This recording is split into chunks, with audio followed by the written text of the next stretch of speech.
Okay, continuing with chapter 8. This is section 8.4, and we're looking at Gay-Lussac's law, the temperature-pressure relationship. So here you're keeping volume and amount of gas constant, okay? Again, there's a direct relationship, as you can see here. The initial pressure was 1 atmosphere, temperature is 200 K. You heat it up, pressure doubles, so does the temperature doubles, so does the pressure. Okay, so the gas particles become more energetic. Volume is constant, it's the same volume, but now because of the absorbed heat, the gas particles, the energy has gone up and they're going to collide with the walls of the container even more vigorously. So therefore the temperature has doubled. The pressure has doubled when the temperature doubles. Okay. So again, it's a direct relationship, so it'll take the form P1 T1 is equal to P2 T2, okay? So again, do the opposites, just like you did for Charles' law. Use this form of the relationship, P1 T2 is equal to P2 T1. Then you can solve for any unknown, all right? If you want to solve for P2, then divide both sides by T1. Okay, so P2 would be P1 T2 divided by T1. So gas has a pressure of 2 atmospheres and 18 degrees centigrade. Again, remember, all temperatures have to be in Kelvin when doing the math, all right? So that is 291 K. What's the new pressure when the temperature is 62 degrees centigrade, all right? So opposite, so 2 atmosphere times 335 K, and then you divide by 291 K and you should get P2. Okay, so 2 times 335 K, opposites, okay, and then divided by the initial temperature, so you get 2.3 atmosphere. So gas has a pressure of 645 torr at 128 degrees centigrade. What is the temperature in degrees Celsius if the pressure increases to 824 torr? So it's gone up, okay. Again, opposites, so P1 T2 is equal to P2 T1, all right? So 824 times 401 divided by the 645. So it's asking you the answer in Celsius, so therefore subtract 273 from the final temperature. That gives you 239 degrees centigrade. All right, vapor pressure boiling point, okay?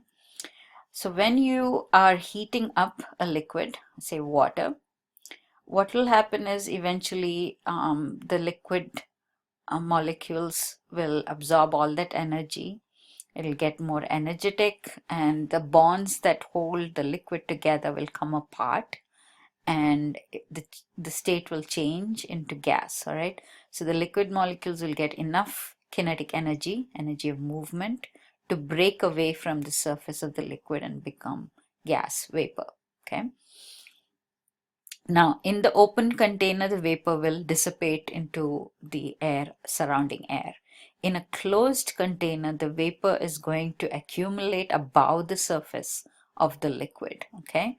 So that pressure that the vapor exerts on the surface of the liquid, it's called vapor pressure, all right? And that is dependent on temperature. So boiling is when that vapor pressure equalizes with the atmospheric pressure outside. Okay, so that phenomena, and you see those big bubbles, that's called boiling. Vapor pressure must equalize with the atmospheric pressure. Now, because the atmospheric pressure is different due to location, therefore that vapor pressure also is different, and therefore the boiling point, the temperature at which water starts boiling, is also going to be different, okay? At sea level, normally 1 atmosphere, 760 torr, okay, boiling point is 100 degrees centigrade, okay.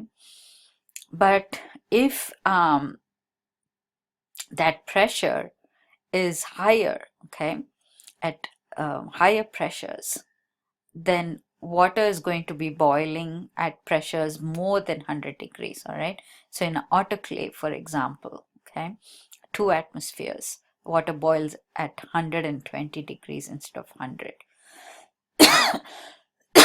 So this helps in killing all the bacteria, etc. And that's how you can sterilize equipment. At high altitudes, water boils at less than 100 degrees centigrade, all right? So in a place where the altitude is around 630 millimeters of mercury, all right?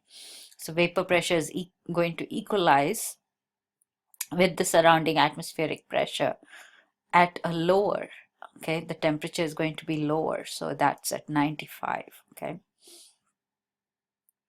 So cooking beans and all would be difficult. So pressure cookers, just like an autoclave, have got because you go to higher pressures, you're able to get the food cooked faster, okay, because you go to high temperatures. So you see here you have the atmospheric pressure acting on the surface of the water. So the water starts boiling at 100 degrees centigrade when the atmospheric pressure and that vapor pressure, the pressure exerted by the water vapor on the surface of the water, equalizes. So in an autoclave where you can go up to 2 atmospheres, the pressure is so high, water boils at like 120 degrees centigrade. So explain why water boils at a lower temperature in the mountains than in the sea level. All right, because the atmospheric pressure is lower, therefore vapor pressure has to equalize with the atmospheric pressure. That's when boiling happens, all right? So when the atmospheric pressure is lower, vapor pressure will also be lower, all right? And so the temperature at which water boils will also be lower. So the vapor pressure reaches atmospheric pressure at a much lower temperature than at sea level. So you can combine all the 3 gas laws, the pressure, volume, temperature relationships, and all the combined 3 laws become the combined gas law. All right, we'll stop here.